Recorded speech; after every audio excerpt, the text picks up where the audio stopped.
चक्षुरुन्मिलितं येन तस्मै श्रीगुरवे नमः।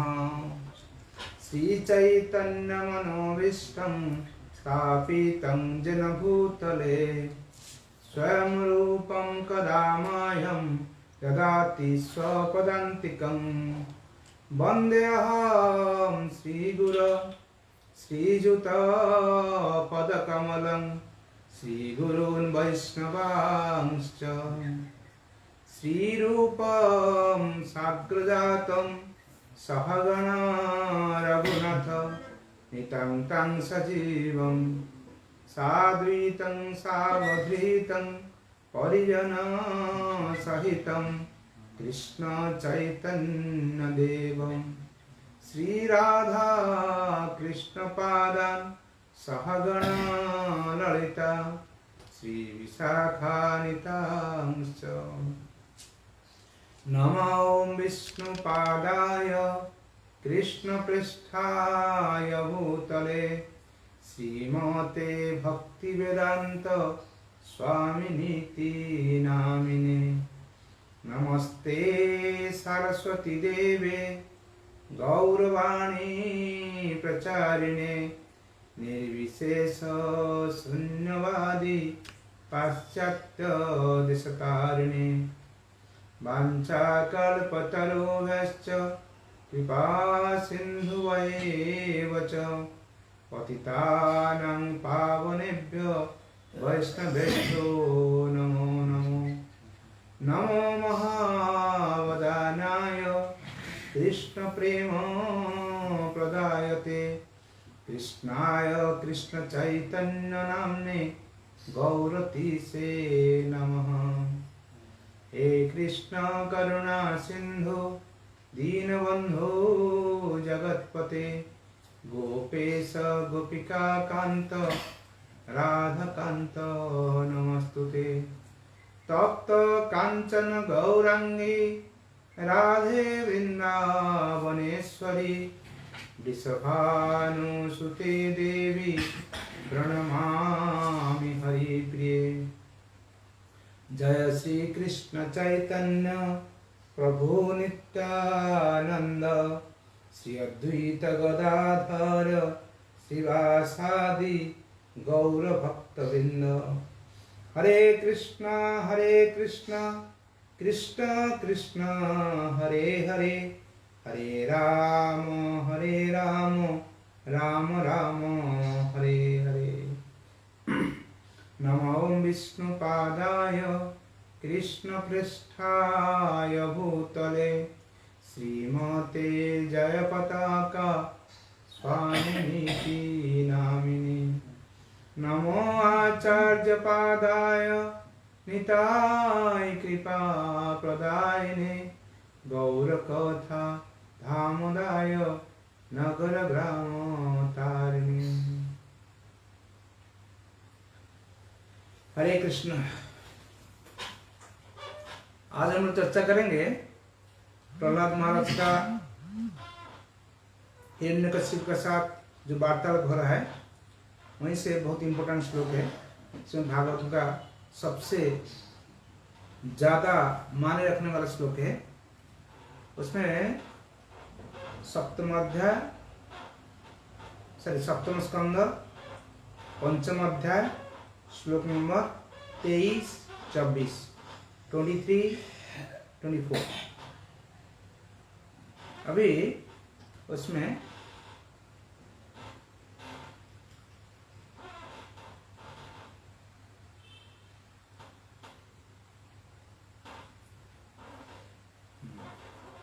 श्री प्रहलाद उवाच श्रवणं कीर्तनं विष्णुं स्मरणं पादसेवनम् अर्चनं वंदनं दास्यं सख्यम् आत्मनिवेदनम् इति पुंसार्पिता विष्णु भक्तिश्चेनवलक्षणा क्रियते भगवत्यद्धा तन्मन्योऽधीतमुत्तमम्। प्रहलाद महाराज बोल रहे हैं, क्या बोल रहे हैं?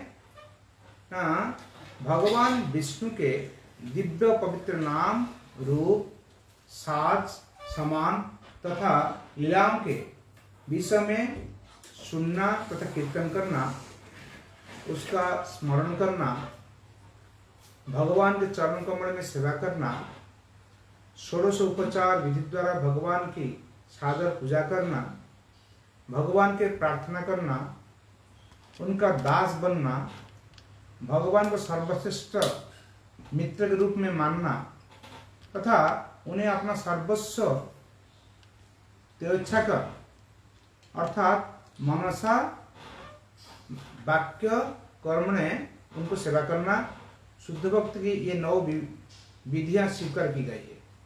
जिस किसी ने इन 9 विधियों द्वारा कृष्ण की सेवा में अपना जीवन अर्पित कर दिया, उसे सर्वाधिक विद्वान व्यक्ति मानना चाहिए, क्योंकि उसने पूर्ण ज्ञान प्राप्त कर लिया। वो श्लोक हम लोग बहुत बार सुने हैं, कोई पहली बार हम नहीं सुन रहे। आज हम चर्चा करेंगे कैसे श्रवण, कीर्तन, स्मरण, वंदन, दास्य, सख्य, पूजन और आत्मनिवेदन, सारे चीज कैसे वर्णन आता है उसको हम देखेंगे। जैसे हम देखेंगे कौन किस साधन भक्ति का अंग 9 अंग होते हैं। उसमें जैसे हम देखते हैं श्रवण में सुनकर परीक्षित महाराज भागवत प्राप्त किए थे। परीक्षित महाराज ने 7 दिन सुखदेव गोस्वामी से श्रवण किए थे, भगवान का गुण कीर्तन किए थे, सुनकर उनका भगवत प्राप्ति हो गया। इसमें एक्चुअली जो 9 हम बताते हैं सारे हम लोग एक प्रैक्टिस करने से हो जाएगा, कुछ एक करने से भी हो जाएगा। तभी देखते हैं कीर्तन करना। सुखदेव गोस्वामी जिन्होंने परीक्षित महाराज को भागवत में श्रवण करवाए थे, वो सुखदेव गोस्वामी ने अपना पिता व्यासदेव से जो श्रवण किए थे उसी को आज इट इज, जैसे एक पोस्टमैन होता है ना, पोस्टमैन जैसे एक पत्र आपको देते हैं, वो देखते नहीं पत्र में क्या लिखा हुआ, कोई आपको लॉटरी प्राप्त हुआ ना कोई आपका एक्सपायर कर गए, वो खबर का मतलब नहीं है। ऐसे सुखदेव गोस्वामी ने व्यासदेव से जो सुने थे उसी को आज इट इज प्रदान किए थे परीक्षित महाराज को। इसीलिए वो कीर्तन भागवत प्रवचन करते करते उनको दिव्य ज्ञान प्राप्त हुआ। दिव्य ज्ञान मतलब वो भगवत धाम प्राप्त किए हैं उसी के लिए, क्योंकि इतना एक्सपर्टली उन्होंने भगवान का वाणी बोले थे। और एक होता है स्मरण। जब आप श्रवण को ही पहले श्रवण करते हैं तो कीर्तन कर सकते हैं, जो श्रवण नहीं करते वो कीर्तन नहीं कर सकते। इसलिए श्रवण और कीर्तन कनेक्टेड है, पहले श्रवण इसके बाद कीर्तन। आप कुछ सुनेंगे तब बोल पाएंगे, नहीं सुने इसको बोल नहीं पाएंगे, पता ही नहीं चले क्या है। जब श्रवण और कीर्तन हो जाएगा इसके बाद में आता है स्मरण। स्मरण मतलब एक चीज को और ज्यादा इंटीग्रिटी से और ज्यादा समझना, उसको बोलते हैं स्मरण। जैसे हम लोग कभी हमारे कोई आत्मियों का स्मरण करते हैं, हमारे पिताजी है, हमारे माता जी है, किसी का स्मरण करते हैं, नहीं तो कोई रिश्तेदार है, तब तो उनके बारे में याद आता है हमको, वो कैसे खेलते थे, कैसे बढ़ते थे, क्या बात करते हैं, कैसे बात करते हैं, हमारे साथ कैसे उनका संपर्क था। ऐसे ही स्मरण मतलब भगवान का नाम रूप लीला सारे को स्मरण करना बोलते स्मरण। तो हम लोग चर्चा में आएंगे अभी स्मरण को, लेकिन अभी हम देखते हैं प्रहलाद महाराज जिसका चर्चा हो रहा है, और प्रहलाद महाराज उसका साधन किए थे स्मरण का। और पाद सेवन मतलब भगवान विष्णु का लक्ष्मी देवी उनका चरण सेवा करते करते भगवान को प्राप्त कर लिए, एक जगह बैठ कर सेवा करते हैं, बस हो गया। इसके बाद 5वां में आता है अर्चनम मतलब पूजा करना। पृथु महाराज ने भगवान को पूजा अर्चन किए थे, वही अर्चन करते करते पृथु महाराज भगवत धाम प्राप्त किए थे। एक ही साधनांग तो जो 9 ठो अंग है भक्ति का, 9 ठो एक ठो अंग साधन किए थे बस। और आता है वंदनम। वंदन मतलब स्तुति करना। जैसे हम किसका गुण कीर्तन करते हैं, ऐसे अक्रूर ने भगवान का गुण कीर्तन करते करते अपना परम सिद्धि प्राप्त की थी। और दास्यम, भगवान का दास बनना, सेवक बनना। जैसे हनुमान जी भगवान रामचंद्र का सेवक बने थे। रामचंद्र जो आदेश करते थे हनुमान तैयार रहते थे, कैसे वो आदेश को बढ़िया से बढ़िया से रूप में वो उसका पालन करें। वही दास बनकर ही हनुमान भगवत प्राप्ति की है। उनका दास्य भक्त का एक अनूठा एग्जाम्पल है। सख्यम, सख्यम मतलब भगवान का मित्र बने थे। कौन बने थे? अर्जुन। अर्जुन भगवान का मित्र बनकर भगवान से दोस्ती कर कर वो भगवत प्राप्ति किए थे। और 9 में आता है आत्मनिवेदनम, मतलब जो सब कुछ भगवान के लिए दिए हैं। वो कौन है ना? वो होते हैं बलि महाराज। और सारे चीज को जिन्होंने पालन किए थे वो होते हैं अम्बरीश महाराज। अम्बरीश महाराज उनका कान लेकर नित्यम पूर्ण रूप से पूर्णतः से भगवान का वाणी श्रवण करते थे। वो किसी कोई भी बात बोलते थे भगवान बारी में बोलते थे, कीर्तन करते थे। और जब उनको टाइम मिलता था तो भगवान के बारे में श्रवण करते थे, स्मरण करते थे। और अपना पाद सेवन मतलब अपना पैर से मंदिर में जाना आना करते थे।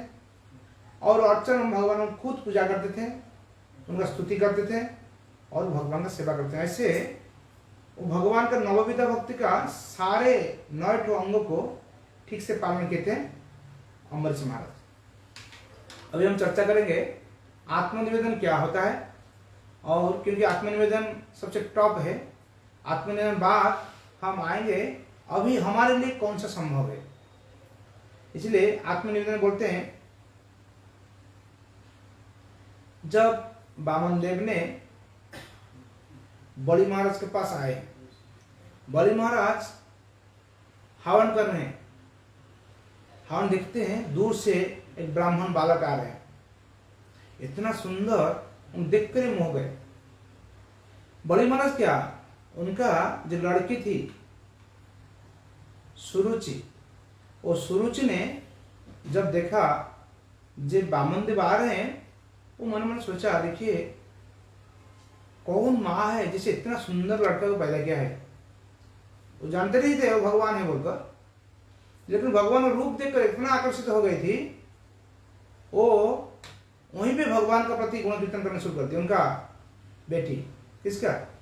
बलि महाराज का। और बलि महाराज ने खुद जब ब्राह्मण आए हम बोले आओ, हमारा कितना भाग्य है, हमारे हवन के टाइम में आप आए हैं, हम ऐसे ब्राह्मण को दान करने से हो जाएगा हमारा और ज्यादा फलवती हो जाएगा हमारा यज्ञ का फल।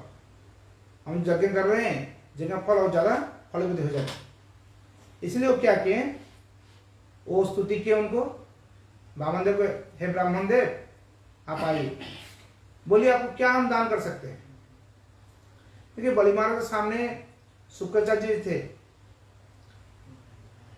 शुक्राचार्य जी बार बार उनको बाधा दी थी, नहीं नहीं नहीं नहीं करना है, हमको कोई दान नहीं करना है। हमको क्यों नहीं करना है? क्योंकि वो हमको लगता है वो ब्राह्मण नहीं है, वो विष्णु स्वयं ब्राह्मण वेश में, मतलब ब्राह्मण वेश में इधर आ गए। और उनको देने के लिए तुम जो कोशिश करते हो सारे चीज ले लेंगे, कुछ नहीं रहेगा। बलि महाराज जब अपने गुरु से इतना नकारात्मक बात सुने हैं, मतलब गुरु का आदेश पकड़िए तुम मत देना, तब भी बलि महाराज ने उसको, उनका गुरु को अग्रह किए, माने नहीं और दान देने में तैयार हो गए। जब वो संकल्प किए हैं तो ब्राह्मण देव तो बोले, ब्राह्मण देव बोले देखो आप राजा है, क्षत्रिय होते हैं, आप संकल्प करो। और वो खूब जब संकल्प कर लिए, संकल्प करने के बाद बलि महाराज बोले बोलिए क्या चाहते हैं आप? वो बोले हमको चाहिए त्रिपाद भूमि चाहिए, 3 पग भूमि चाहिए। तो बलि महाराज बोले आप क्या बोल रहे हैं, आप बच्चे हैं, अब बुद्धि बच्चे जैसे होते हैं, आप समझ नहीं पाते हैं। ऐसे राजा के पास आए हैं जिसके पास कृपा भूमि मांग रहे हैं और कुछ बोलिए, अभी भी मौका है आपके पास। ऐसी बात नहीं है आप जो बोल दिए हो गया।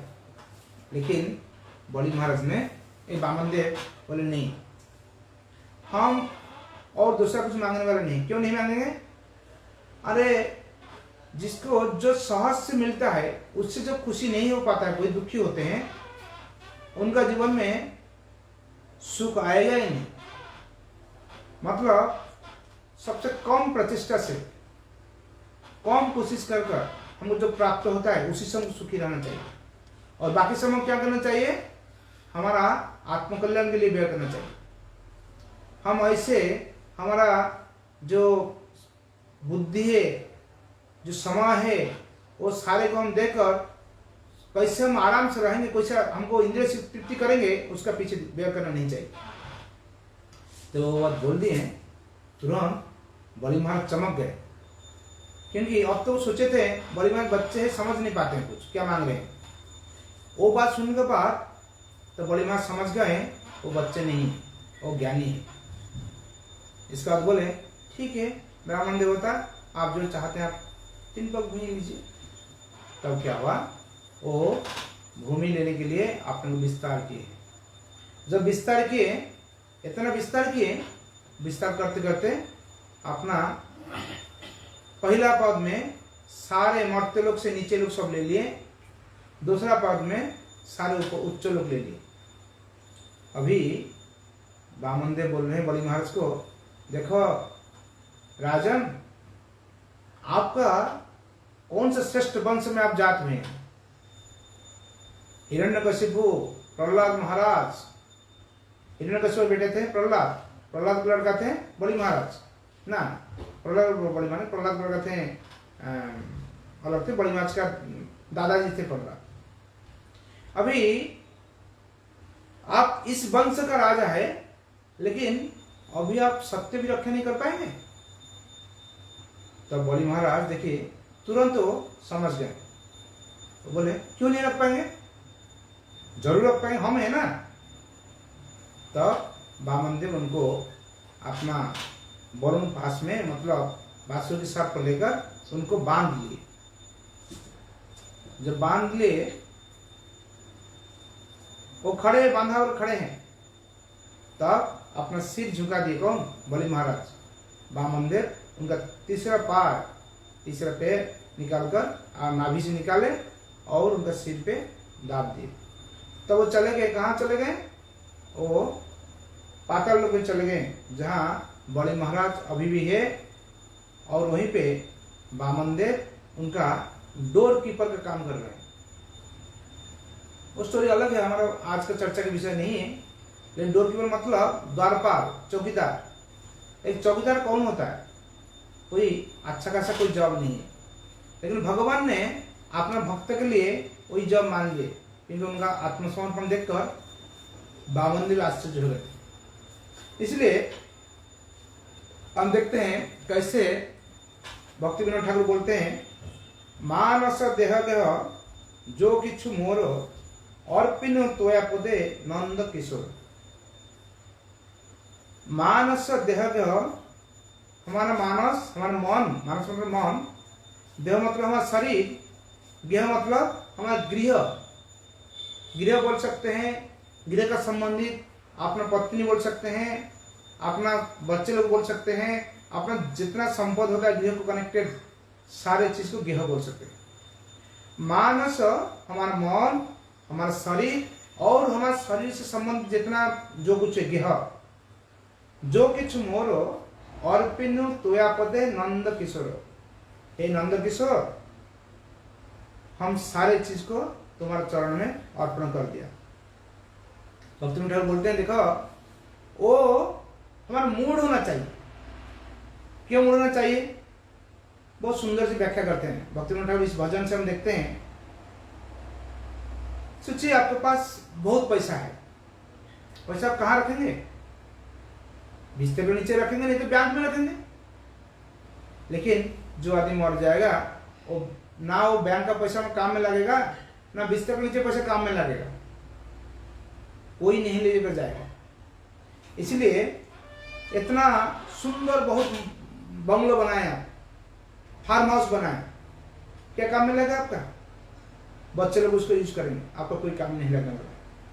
आपका बहुत बड़ा गाड़ी है, उस टाइम घोड़ा आता था, आजकल गाड़ी है, बहुत दामी गाड़ी है, क्या काम में लगेगा? वो गैरेज में पड़ा रहेगा। आपका बहुत सारे सुंदरी पत्नी है, पत्नी क्या काम में लगने वाले हैं? वो दरवाजे तक जाएंगे, उसके बाद डेढ़ बजे जब चला जाएगा वही दरवाजे से वापस घूम कर आ जाएंगे, क्योंकि लेडीज लोग अलाउ नहीं बाहर जाने के लिए संसार में।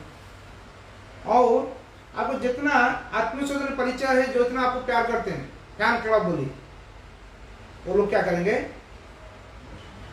जाते जाते वो आपका स्मशान तक जाएंगे, उससे ज्यादा कोई नहीं जाएगा। और जितना दुश्मन है आपका, वो बहुत खुश होंगे, अच्छा वो मर गया।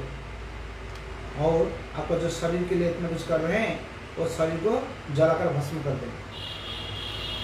आप बोलिए, वही जो चीज के लिए हम लोग जिंदगी भर परेशान होते हैं, भाई हुक और कुक, नानादि पाप कर्म कर कर, अवैध कर्म कर कर हम वो सारी चीज इकट्ठा करते हैं, वो सारे चीज आपको मृत्यु का साथ साथ कोई काम नहीं लगता। जो चीज कुछ नहीं लगेगा काम में, उसके लिए हम क्यों कोशिश करेंगे? लेकिन भक्तिनाथ ठाकुर जी बताते हैं, अलग बात बताते हैं। क्या बताते हैं? ना कोशिश से हम करेंगे, उसे कमाएंगे, कमा कर क्या करेंगे? भगवान की सेवा में लगाएंगे। मानस देह गेह जो किछु मोरो अर्पिन तोया पदे, अर्पिन तोया पदे, हे प्रभु हम आपका चरण में सारे चीज को अर्पण करेंगे। हम कमाएंगे इस बात नहीं, अच्छा घर बनाएंगे, अच्छा गाड़ी खरीदेंगे, अच्छा हम सब कुछ करेंगे, लेकिन किसके लिए करेंगे? भगवान का सेवा के लिए करेंगे। उससे क्या होता है?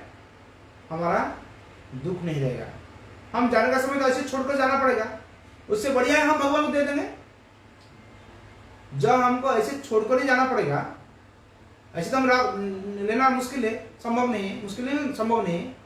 जब लेना संभव ही नहीं है, हमको छोड़कर ही जाना है, तो हम क्यों भगवान के चरण में नहीं छोड़ेंगे? जब भगवान के चरण में छोड़ेंगे, उसमें उसको बोलते हैं आत्मनिवेदन हो जाता है। सेम चीज है। आज जब ऐसे हम छोड़कर जाएंगे, तब तो क्या होगा?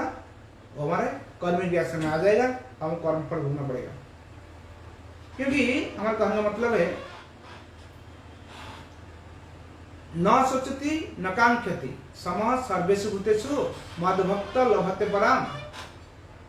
हमको क्या करेंगे उसके लिए कोई आकांक्षा करना नहीं चाहिए, और क्या हमारा लॉस हो गया, क्या बर्बाद हो गया, उसके लिए हम सोचना नहीं चाहिए।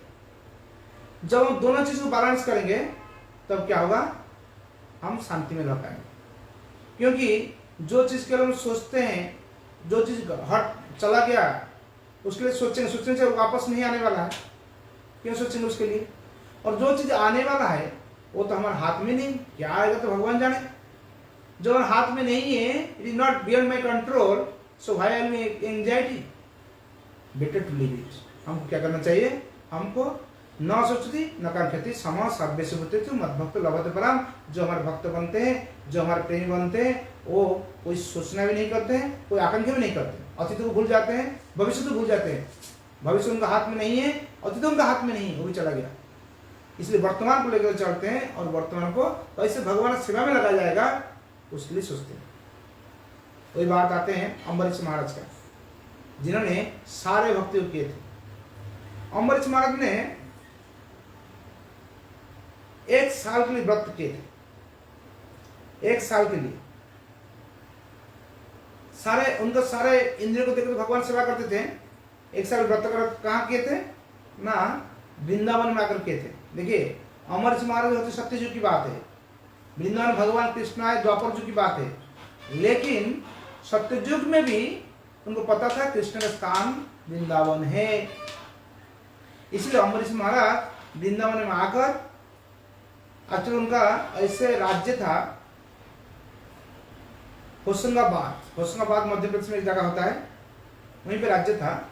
लेकिन वो आए थे ब्रज में व्रत करने के लिए, संकल्प किए थे हम एकादशी व्रत करेंगे 1 साल के लिए। हम लोग तो एकादशी करते हैं एक एक दिन करते हैं, वो 1 साल के व्रत किए थे।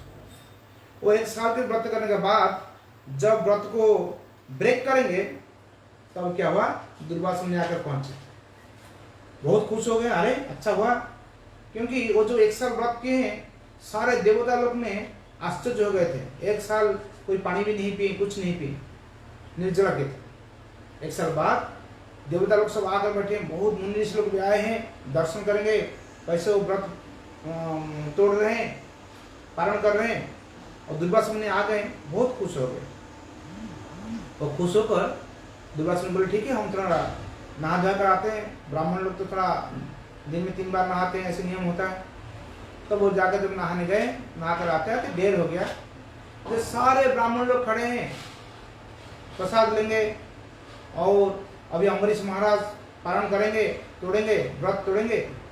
लेकिन अम्बरीश महाराज अभी तक टाइम भी चला जाता है, इधर सबको ब्राह्मण लोग को पूछ रहे हैं हम क्या करना चाहिए अभी, क्योंकि हमारा हिंदू वैदिक परंपरा में एक परंपरा होता है, किसी के घर में कोई अतिथि आते हैं तो पहले हम अतिथि को चर्चा करेंगे, अतिथि जब संपूर्ण तृप्त हो जाएंगे तब तो हम कुछ करेंगे। मतलब हम ब्राह्मण भोजन बुलाते हैं तो ब्राह्मण लोग को पैसे खिलाना है, इसके बाद हमारे परिवार लोग खाएंगे, और वैदिक परंपरा ऐसे होता है। लेकिन आजकल तो दूसरा बात हो गया, आजकल क्या होता है, पहले होस्ट बैठ जाते हैं। आजकल जो शादी उदी में होता है, लोग को इन्वाइट करते हैं, उसमें देखते हैं वो जो होस्ट होते हैं, जो इन्वाइट करते हैं, वो तो सर्विस किसी को करते नहीं, सारे स्टाफ लोग रहते हैं, मतलब जो कैटरर लोग रहते हैं, और वो होस्ट भी खाते हैं, गेस्ट भी खाते हैं, एक साथ करते हैं। लेकिन हमारे वैदिक परंपरा में ऐसे रीति नहीं था।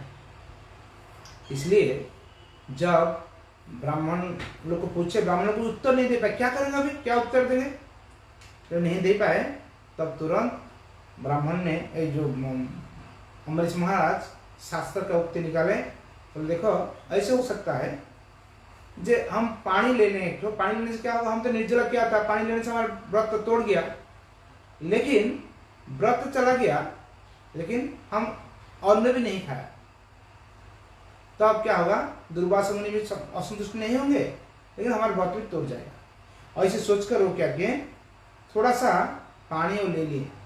देखिए इधर हमको सीखना है, अम्बरीश महाराज थे ब्राह्मण, ऐसा क्षत्रिय, उनका उच्च स्तर का ब्राह्मण लोग बहुत थे, लेकिन जब सिद्धांत लेने का बात आ गया तो ब्राह्मण लोग कुछ सिद्धांत दे नहीं पाए, क्योंकि सब डरते थे दुर्वासा मुनि के लिए, और इधर सोचते कैसे उनको एकादश से व्रत तो तोड़ना है, लेकिन दुर्वासा मुनि को नाराज भी नहीं करना है। ऐसे जब दुर्वासा मुनि ने आकर देखे, वो अम्बरीश महाराज अपना हाथ में थोड़ा सा पानी लेकर फास्ट ब्रेक कर रहे, तो इतना गुस्सा हो गए, तुरंत गुस्सा होकर अपना बाल से एक राक्षस को निकाला। वो राक्षस ने क्या किया, वो मारने के लिए किसको आया, किसके पास आया, अम्बरीश महाराज को। अम्बरीश महाराज अपना क्षमा भिक्षा किए, किस प्रार्थना किए, जाचना किए, किसको, दुर्वासा मुनि को, हे प्रभु आप क्षमा कर दीजिए, जो गलती हो ही गया, अभी हम क्या करेंगे, हम सोचा था ऐसे होने से ठीक रहेगा, इसलिए कर दिया। लेकिन वो तो गुस्सा हो गए, तुरंत भगवान ने देखे, अरे हमारे भक्तों को ऐसे कर रहे हो, तुरंत भगवान चक्र भेज दिया। वही चक्र उनका पीछे पीछे इंद्र लोग, ब्रह्म लोग, शिव लोग, वैकुंठ लोग हर जगह घूम कर आया, कोई उनको बचा नहीं पाया। वैकुंठ जब चले गए, वैष्णव भगवान बोले देखो अहम भक्त पराधीन, हम भक्त का पराधीन है, हम कुछ नहीं कर पाएंगे, तुमको वापस जाना। वो तुरंत क्या किए, वहीं से आकर भगवान का, जब वो आ गया उसको काट दिए, वो चक्र उनको मार दिए, राक्षस को मारने के बाद तुरंत आ गया दुर्वासा मुनि के पास।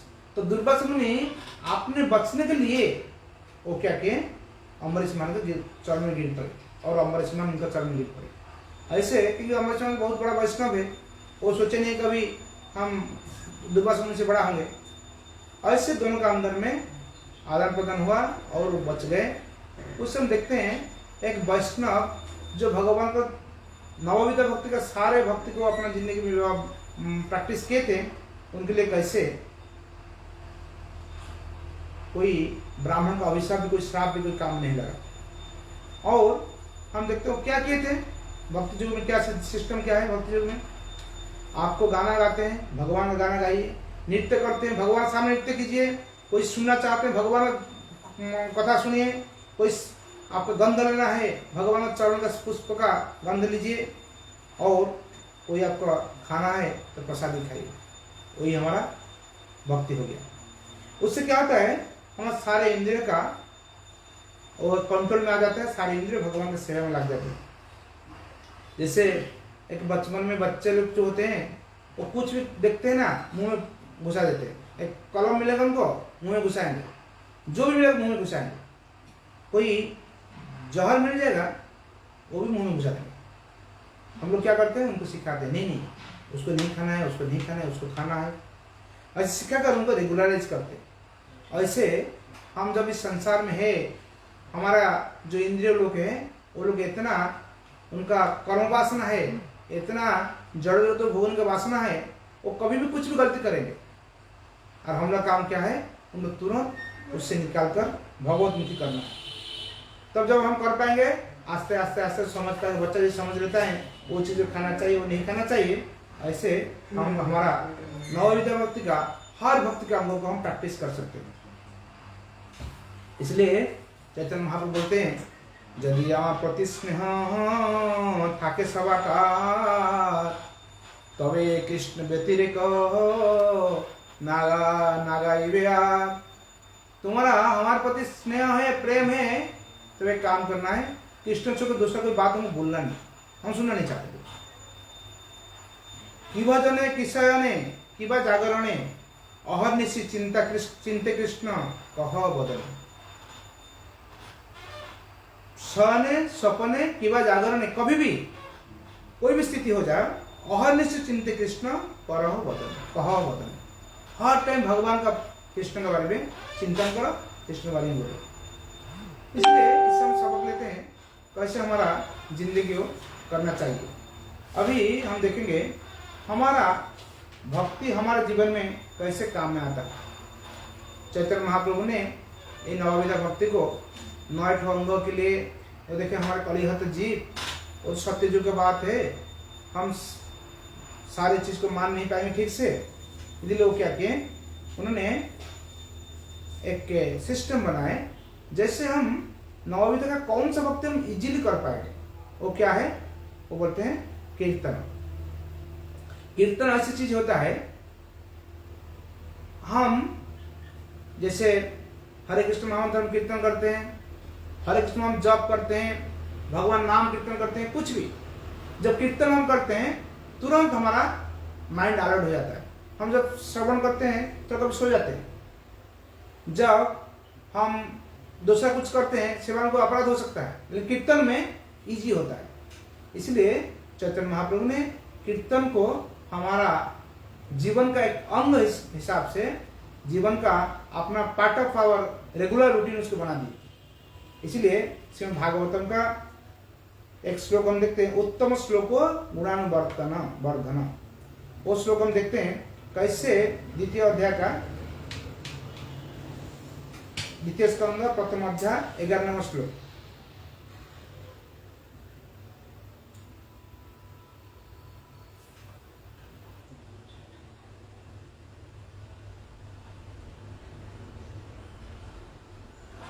बोलते हैं,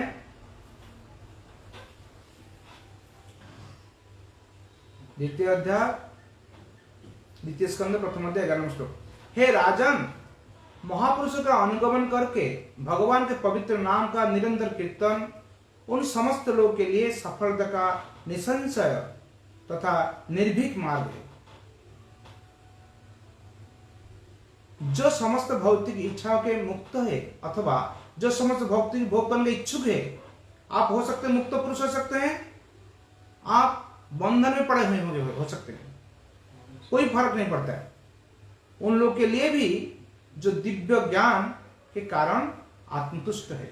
मतलब बोलते हैं हमको भगवान का पवित्र नाम को निरंतर कीर्तन करना, निरंतर जप करना, वही हमारे लिए श्रेष्ठ है। और एक श्लोक देखेंगे, प्रथम स्कंद पंचम अध्याय 22वें श्लोक में इसी टाइप का श्लोक है जो हमारा भक्ति वेदांत इंस्टीट्यूट जो प्रभुपाद जी बनाए थे, उसके लिए उसको लोगो बनाए थे। श्लोक को क्या बनाते हैं? उत्तम श्लोक गुणानुवर्णन से बोलते हैं। विद्वान मंडली ने स्पष्ट निष्कर्ष निकाला है कि तपस्या, वेद अध्ययन, यज्ञ, दान तथा स्मृति, जप का अचूक प्रयोजन उत्तम श्लोक भगवान की दिव्य लीलाओं के वर्णन में जाकर समाप्त होना चाहिए। हमारा कहने का मतलब है, हम जो कुछ करते हैं, बहुत तपस्या करते हैं, बहुत यज्ञ करते हैं, बहुत कुछ करते हैं, लेकिन किस लिए करते हैं? व्हाट इज द अल्टीमम गोल? वो अल्टीमम गोल क्या होना चाहिए? भगवान का प्रीति विधान के लिए। हम क्या करते हैं बड़ी बात नहीं, कैसे करते हैं बड़ी बात है, हम किस लिए करते हैं बड़ी बात है। हमारा उद्देश्य भगवान को तृप्त करने के लिए, तब वो सारी चीज अपना जगह में ठीक है। एक एग्जाम्पल आप बताते हैं। एक प्रोफेसर थे, वो प्रोफेसर का हर टाइम उनका तो ऑफ माइंड रहते थे। एक दिन पूछा कि क्या हुआ भाई, उनका क्या हो गया? वो तो हम जब से हम कॉलेज में आते देखते हैं ऑफ ऑफ ऑफ ऑफ, क्या बात है?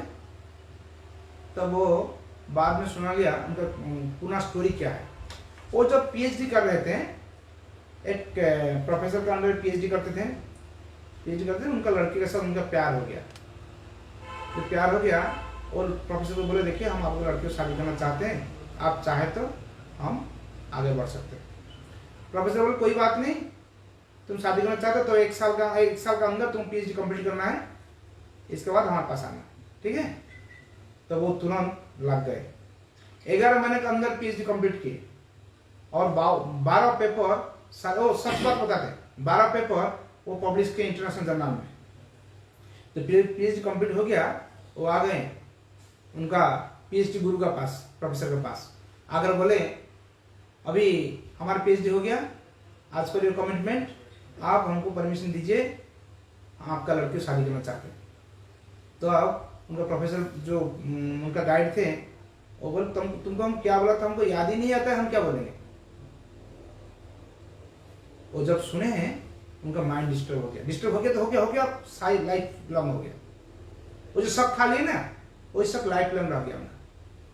हमारा कहने का मतलब है, प्रोफेसर उनका जो पीएचडी के उनका उद्देश्य था अच्छा, लेकिन किसके लिए कर रहे थे? अपने इंद्रिय तृप्ति के लिए कर रहे थे। जब इंद्रिय तृप्ति का वासना उनका इतना तीव्र था, जब इंद्रिय तृप्ति नहीं हो पाया, दुखी हो गए। इसलिए हम लोग कोई भी चीज हम करते हैं, उसका उद्देश्य सोचना चाहिए, भगवान लिए की नहीं। इसीलिए हम क्या बोलते हैं, उत्तम श्लोको गुणानुवर्णन। हमको उत्तम श्लोक के माध्यम से भगवान का गुण को, उत्तम श्लोक में भगवान ही होते हैं, भगवान का नाम है उत्तम श्लोक, उनका गुण कीर्तन करना हमारा काम है। हम जो कुछ करते हैं, खाते हैं, पीते हैं, सोते हैं, सुनते हैं, बात करते हैं, कुछ भी करते हैं, उसे एक ही उद्देश्य होना चाहिए, उसको जैसे भगवान को हम तृप्त करेंगे। जैसे नैमिषारण्य ने सारे संत लोग हवन कर रहे थे, 10,000 साल हवन करने के बाद उनका दिमाग में घुसा, जब हम जो कर रहे हैं वो पंथा ठीक नहीं है। वो शुद्ध गोस्वामी पास आए, शुद्ध गोस्वामी उधर पहुंचे थे, पास आए नहीं मतलब वहीं थे नैमिषारण्य में।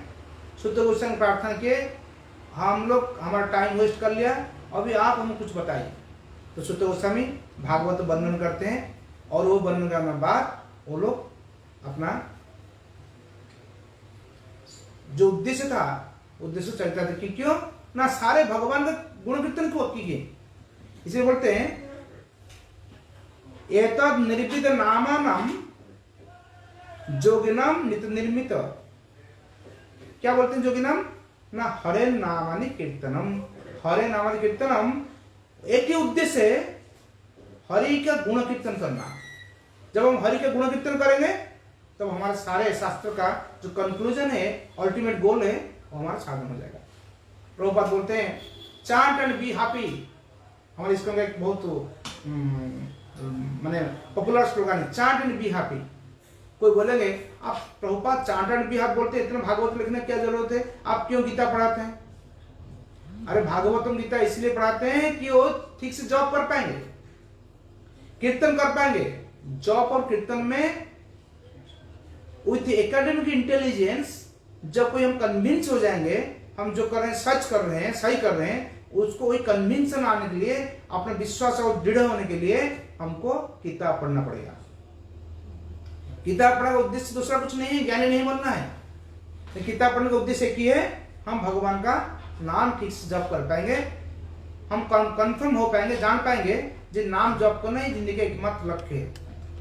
इसलिए एक बार प्रभुपाद ने आपका कोई एक पेंडल प्रोग्राम बैठे थे, पेंडल प्रोग्राम में सो मायावादी लोग सब भाषण दे रहे थे और डेकोरेटर का वो था, फैन था, इतना जोर साउंड हो रहा था कुछ सुनाई नहीं पड़ता था। तब तुरंत उधर जयदूत महाराज थे, प्रभुपाद जी थोड़ा इशारा किए, जब इशारा किए और तुरंत फैन बंद कर दिए।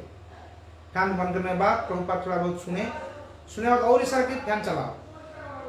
कि प्रभुपाद समझ गए वो जो मायावादी सन्यासी जो बात कर रहे हैं वो भगवान का गुण कीर्तन तो कर ही नहीं रहे, हमारा टाइम क्यों बर्बाद करो उसको सुनकर, उससे बढ़िया फैन का साउंड और अच्छा है।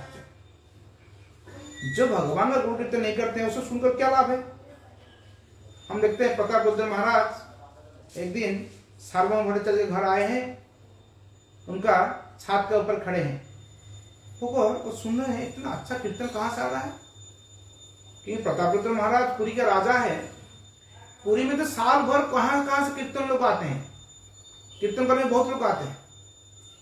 तब तुरंत प्रताप रुद्र का मन में ऐसे क्यों जगा, वो बोलते हैं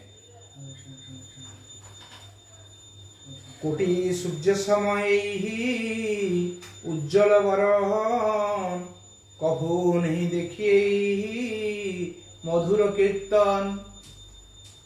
बोलते हैं जो लोग कीर्तन करते हैं कोटि सूर्य समय उज्जवल वर्ण, देखने में से लगता है बहुत उज्जवल वर्ण लगता है, मतलब उनका जो बॉडी में जो लस्टर है, उनका जो शरीर का जो भाव है बहुत उज्जवल लगते हैं, दीप्तिमान लगते हैं। और जो कीर्तन हम सुन रहे हैं इतना मधुर कीर्तन कभी नहीं सुना, हम साल भर कीर्तन ही सुनते हैं पूरी में, ये इतना मधुर कभी नहीं सुना। ऐछे प्रेम ऐछे नित्य ऐछे प्रेम ध्वनि, कहाँ नहीं देखे ऐछे कहाँ नहीं सुनी। प्रताप रुद्र सार्वभौम बोलते हैं ऐछे प्रेम ऐछे नित्य ऐछे प्रेम ध्वनि, ऐसे प्रेम से नित्य का नाम कभी सुना नहीं, देखा भी नहीं कभी, कहाँ नहीं देखा ऐसे इस तरीके का नृत्य कीर्तन प्रेमोन्माद हम कभी देखा नहीं। कहां से उसको आ गए, हम समझ नहीं पाते ऐसे कहां हो सकता है इधर। तो सारा भट्ट उनको बताते हैं, देखिए वो लोग कोई प्रोफेशनल सिंगर नहीं है, वो गान का बजाना करने वाला नहीं है। वो बोलते हैं भट्टाचार्य कहे मधुर कीर्तन चैतन्य सृष्टि प्रेम संकीर्तन। सारा भट्ट बोलते हैं आप जो मधुर कीर्तन सुन रहे हैं, भट्टाचार्य कहे मधुर कीर्तन चैतन्य सृष्टि, चैतन्य सृष्टि मतलब चैतन्य महाप्रभु सृष्टि गोलकेर प्रेमधन हरिनाम संकीर्तन, यही प्रेम संकीर्तन, यही संकीर्तन प्रेम उत्पाद करे। मतलब वो क्या करते हैं, इस संकीर्तन से हमारे हृदय में प्रेम जगता है। हम लोग हरिनाम कीर्तन करते हैं, ऑटोमेटिकली हमारे हृदय में प्रेम जाएगा। अवतरी चैतन्य कैल धर्म प्रचारेण, कलिकाले धर्म कृष्ण नाम संकीर्तन। इसके बाद बोलते हैं चैतन्य महाप्रभु अवतरी चैतन्य कैल धर्म, चैतन्य महाप्रभु स्वयं जिन्होंने अवतार लेते हैं, जिससे अवतार लोग आते हैं, 10 अवतार हमारा जो सुने हैं आते हैं, वही चैतन्य देव ने अवतरी चैतन्य कैल धर्म प्रचार, उन्होंने खुद स्वयं क्या किए, इस धर्म को प्रचार किए। कलिकाल धर्म कृष्ण नाम संकीर्तन, कलिकाल में कलिकाल जी का धर्म क्या होता है, नाम संकीर्तन, बस भगवान नाम कीर्तन करना। और नाम संकीर्तन से क्या होगा, नाम ए संकीर्तन यज्ञ तारे जारे तारे करे आराधन, शीत सुमेधार कलिहत जन। एक कलिहत जन অলিহত हम लोग का क्या हम लोग लिए संकीर्तन यज्ञ तारे करे आराधन ताराई जरा सुमेधा से ही तो सुमेधा ये कलिकाल में अलौकिक ज्ञानी होते हैं। सुमेधा मतलब उच्च मेधा संपन्न व्यक्ति होते हैं जो लोग संकीर्तन यज्ञ तारे करे आराधन, जो लोग संकीर्तन के माध्यम से संकीर्तन यज्ञ में अपने को आराधना करते हैं भगवान। इससे हम देखते हैं कैसे भगवान का नाम कीर्तन के चैतन्य महाप्रभु कैसे उसको ले आए। और उसका और एक श्लोक हम भागवतम का प्रथम स्कंद सप्तम अध्याय 1-2 श्लोक, प्रथम स्कंद सप्तम अध्याय 1-2 श्लोक में भागवतम में वर्णन आता है ऐसे।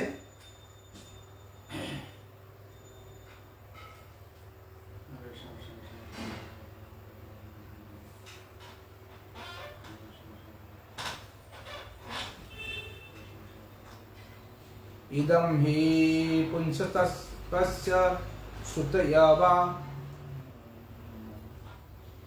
शिष्टस्य सुप्तस्य च बुद्धिदत्तायो अभिच्युतोऽर्थ कविभक्तिरूपितो यदुत्तम श्लोको गुणानवन ना 17 देखो 1712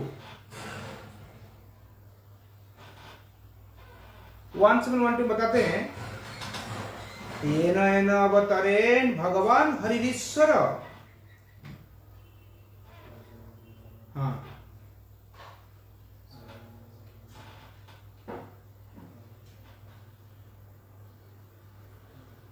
राधा परीक्षित ने ये नया अवतरण, ठीक है, ट्रांसलेशन निकाल।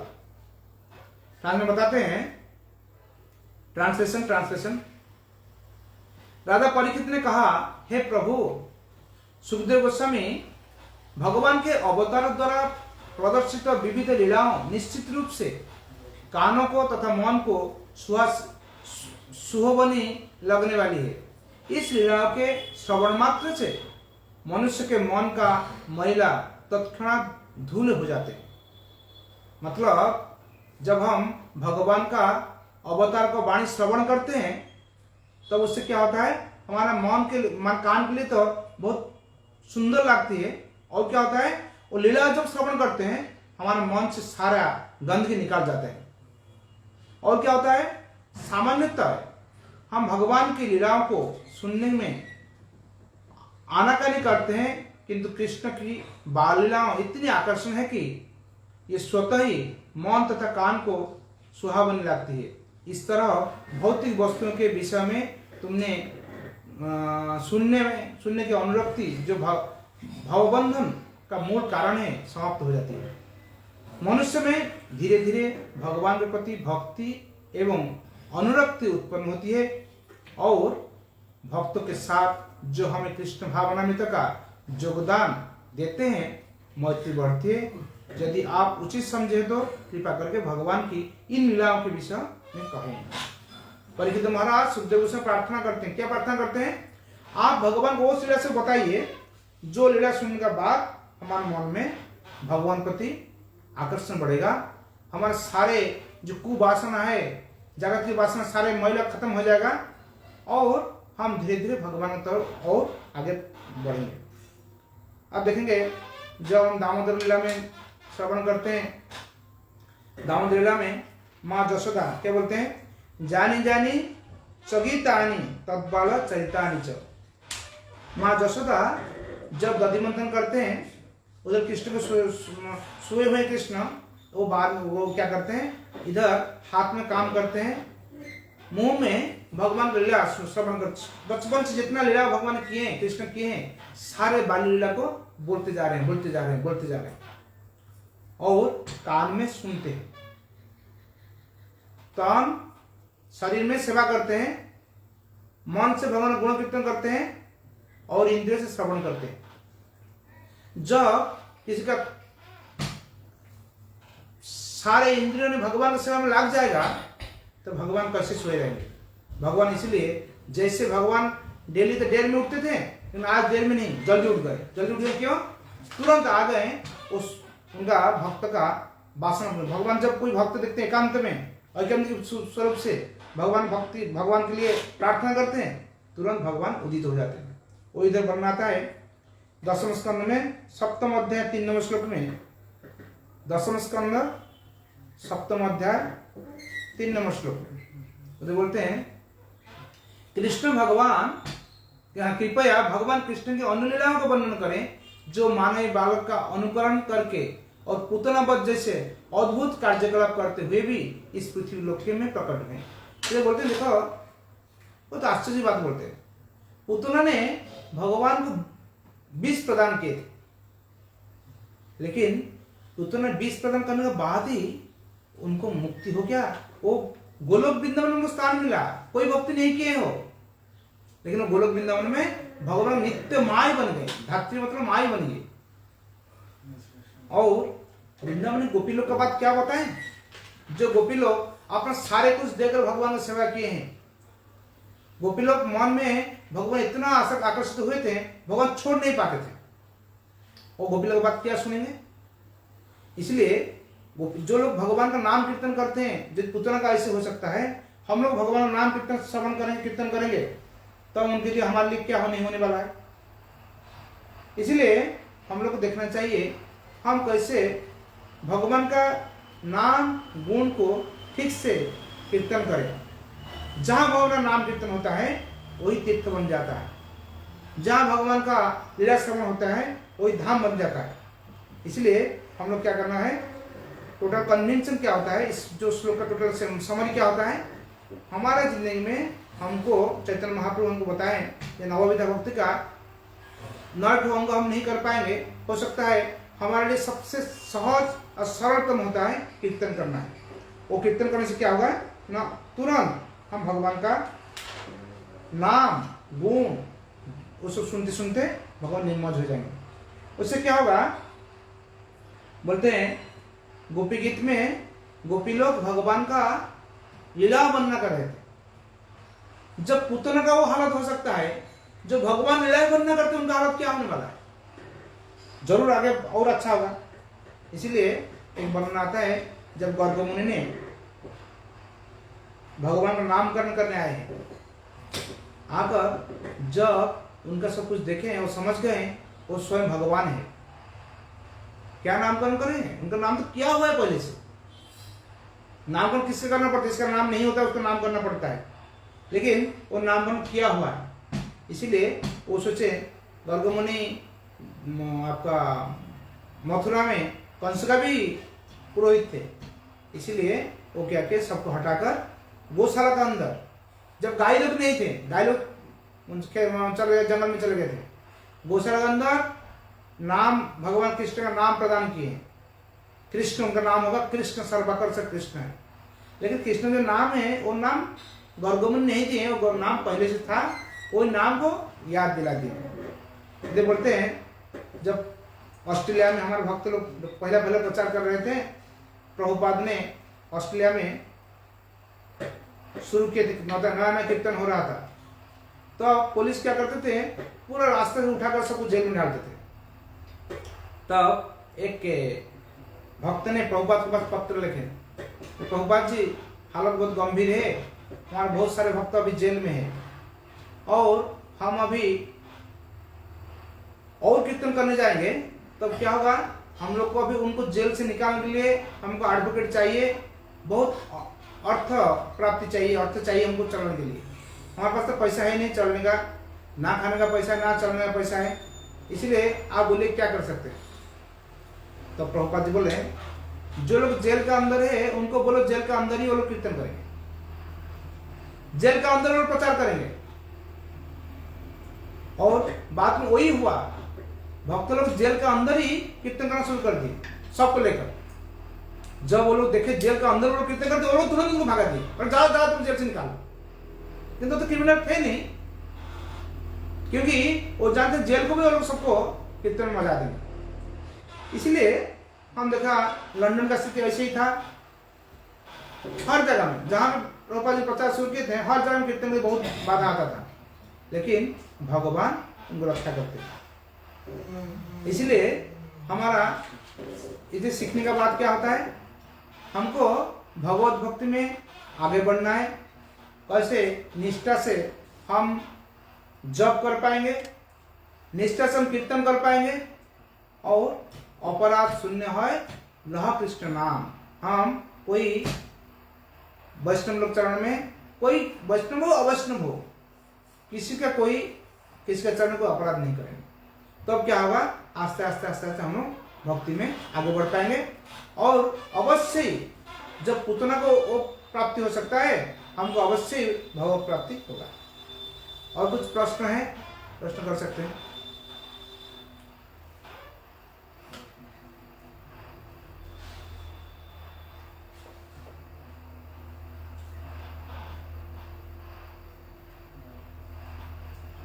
हाँ हाँ, हरे कृष्णा प्रभु बोले।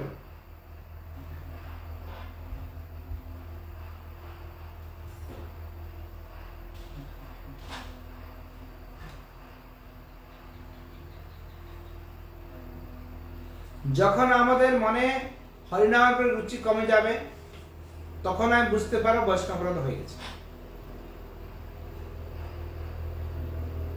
उत्तर उपाय হচ্ছে निरंतर हरिनाम। सबसे भालो उपाय হচ্ছে भगवान का चरण में, जैसे जो वैष्णव अपराध किए उनका चरण में क्षमा प्रार्थना करना। लेकिन हो सकता है आप समझ नहीं पाते किसका चरण अपराध हो गया, ऐसे हो सकता है। इसके लिए आपको निरंतर हरिनाम करना पड़ेगा, और कोई रास्ता नहीं। ऐसे हम वर्णन करते हैं रूप गोस्वामी पाद, जब वृंदावन में थे, एक दिन रूप गोस्वामी ने वृंदावन वो ट्रांस में थे। मतलब एक्चुअली लोग क्या होता था, जब ध्यान करते थे भगवान कई लीला को दर्शन करते थे। वो एक लीला दर्शन करते हैं, लीला में देखते हैं राधा रानी और कृष्ण एक पेड़ के नीचे है, और राधा रानी ने, कृष्ण पेड़ के ऊपर है और डाल को नीचे किए हैं, राधा रानी को पकड़े हैं, फूल तोड़ेंगे। तुरंत क्या किए, कृष्ण उसको डाल को ऊपर उठ छोड़ दिए, तो राधा रानी ऊपर झूल गए, मतलब वो मिट्टी से ऊपर उठ गए डाल के साथ साथ।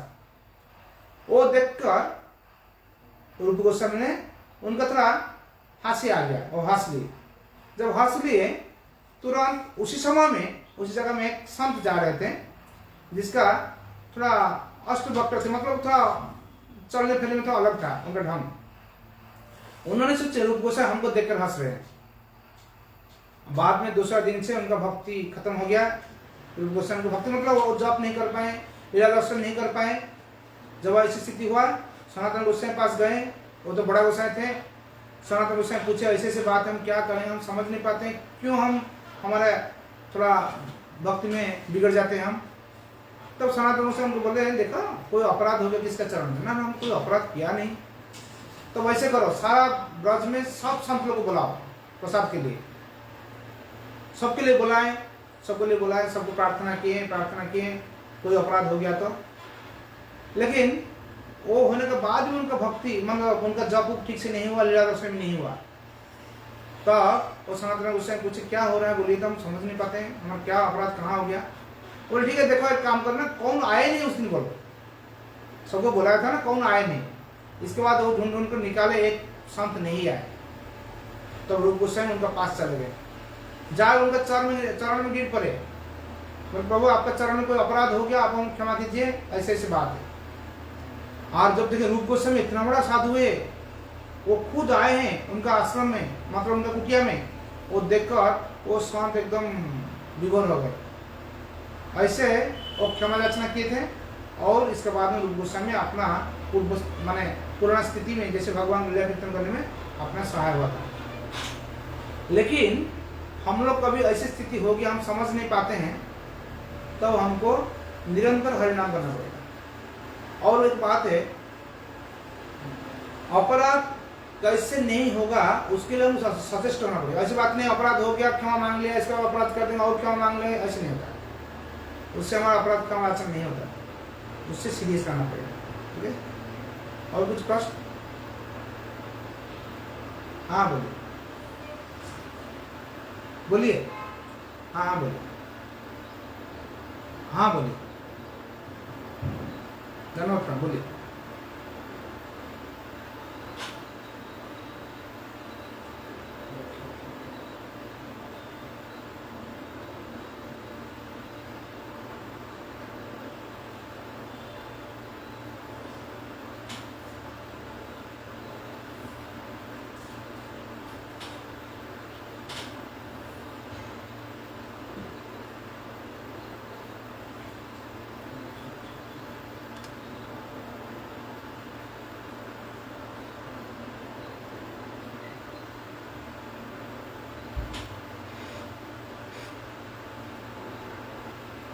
बोलिए। दो तरीके का लीडरशिप होता है। हमारे पास जो लीडर होते हैं उनका पास दो पावर होता है, पोजिशनल पावर, पर्सनल पावर।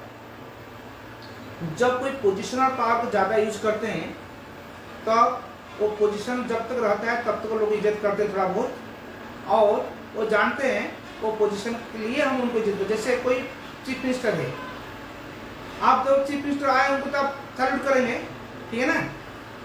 लेकिन जब पर्सनल पावर को यूज करते हैं, संत लोग जो होते हैं, पहले जमाने में क्या होता था, संत लोग जंगल में रहते थे, भिखारी जैसे रहते थे, और राजा लोग राज्य में रहते थे जैसे अमीर लोग होते थे।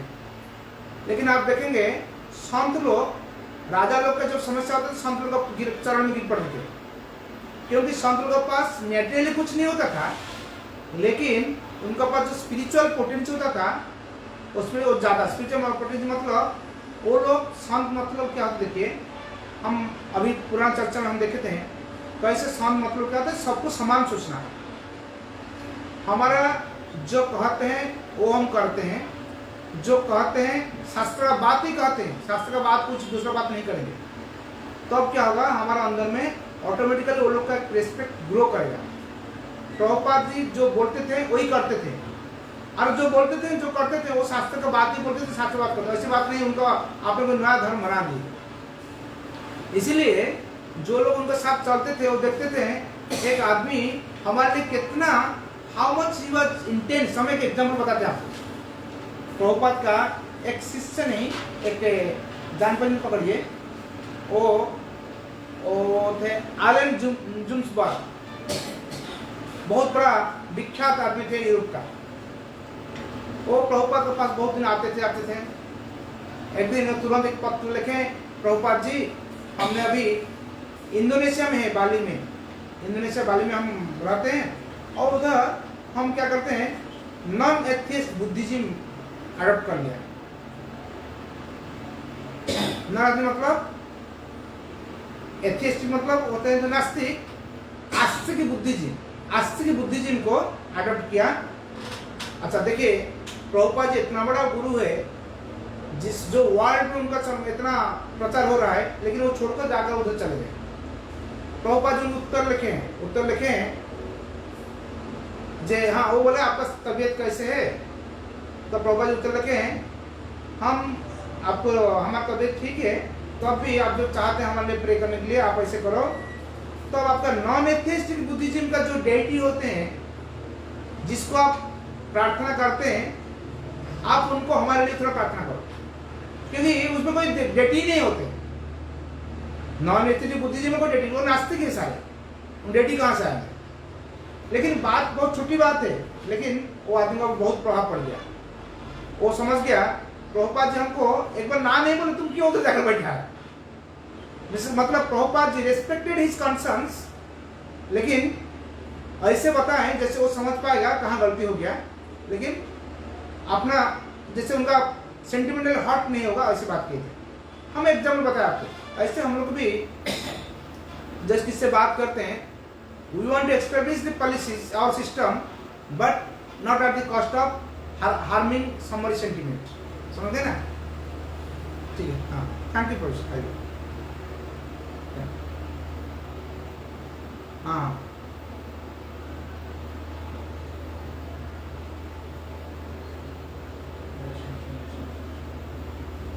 একটা গুটি একবার হলে ভালো, দুইবার হলে আরো ভালো। না না না না করার নেই, আপনি যদি একবার করতে করতে দুইবার হয়ে যায় খুব ভালো, মন্দ কি আছে।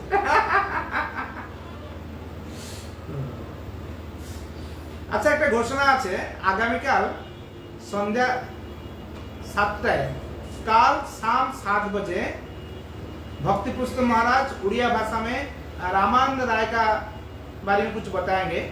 एक्चुअली काल रामानंद राय का, परसों उनका जन्मदिन है, आविर्भाव दिन है, इसीलिए भक्ति पुरुषोत्तम महाराज उड़िया भाषा में शाम को 7 बजे शनिवार को रविवार को 2 क्लास करेंगे। इसीलिए हम लोग का शनिवार रविवार हमको थोड़ा क्लास में रहना पड़ेगा, नहीं तो थोड़ा अच्छा नहीं लगेगा। इसलिए हम चाहते हैं काल क्लास को हम सवेरे कर दें, नहीं तो स्किप कर दें। और जैसे बोलेंगे कि परसों तो हमारा शाम को क्लास नहीं है, परसों सवेरे क्लास है, संडे है, कोई असुविधा नहीं, लेकिन काल का जो क्लास है, काल शाम को और परसों शाम को हमको महाराज साथ रहना पड़ेगा। इसलिए क्या ऑप्शन है, कुछ बोल सकते हैं, क्या करने से अच्छा रहेगा?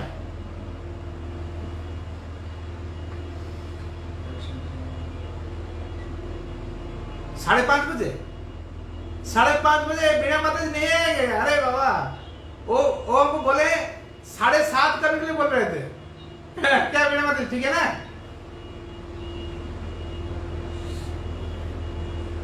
तो आरती करना है क्या? एक दिन के लिए? हाँ ठीक है, तब एक दिन के लिए तुष्ट लोग क्या करेंगे? 5:30 सुबह 8 बजे कर देंगे ना? नहीं,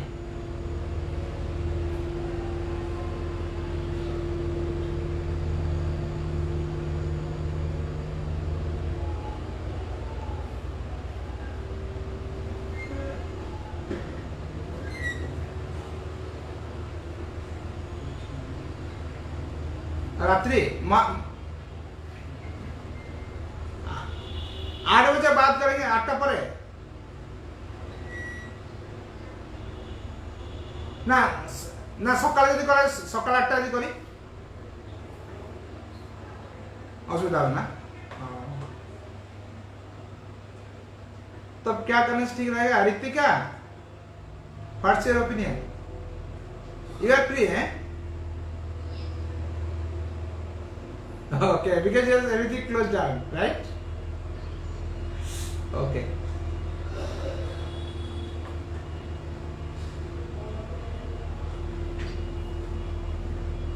ना फेसबुक हमारा ऐसे छोड़ा हुआ है। अगर महाराज क्लास हम मिस करना नहीं चाहते, जब आप लोग उड़िया में सुनना चाहते हैं तो लिंक हम भेज देंगे, आप लोग उड़िया भी समझ पाएंगे थोड़ा बहुत, आप सुन सकते हैं उड़िया क्लास महाराज का काल और परसों शाम को 7 बजे। और हम लोग को तो हम सवेरे करते हैं, सवेरे 8 बजे ना, सवेरे 9 बजे करेंगे, 9 ना 8 हैं।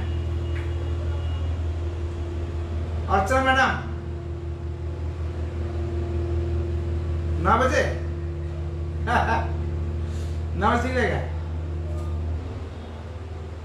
तो चलो की बार फाइन कर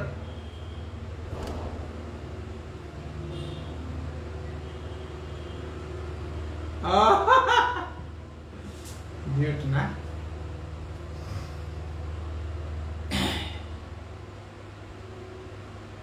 मैंने जो संडे का जो टाइमिंग सेम टाइमिंग करेंगे, क्या 8 बजे। संडे तो हम लोग प्रोग्राम 8 बजे होता है, संडे तो सवेरे 8 बजे वो आपका क्या चलता है, बृहद भागवत अमृत।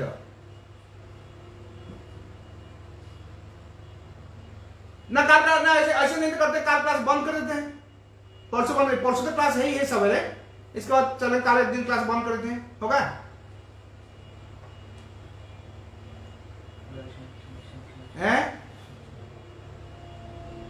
आप नहीं कर रहे, आप तो जाना है जॉब में।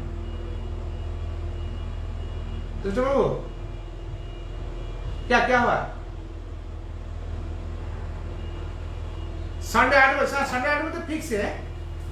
वो तो क्या हुआ है, हर संडे को एक अलग चैप्टर चल रहा है, बृहद भागवत में चल रहा है, लेकिन उसके लिए थोड़ा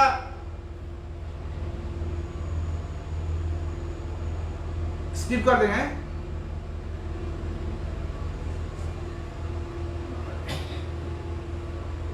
और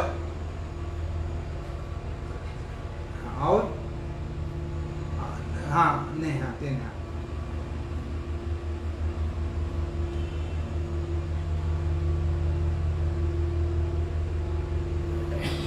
आठ हाँ 8 हाँ।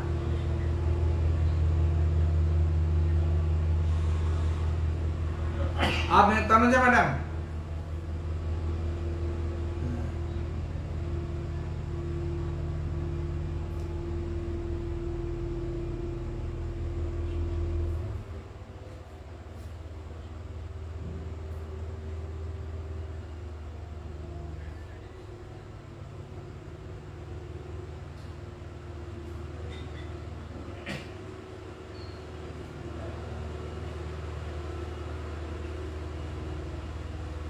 ठीक है, तुष्ट को जो फाइनल करेंगे, हम कुछ नहीं बोलेंगे।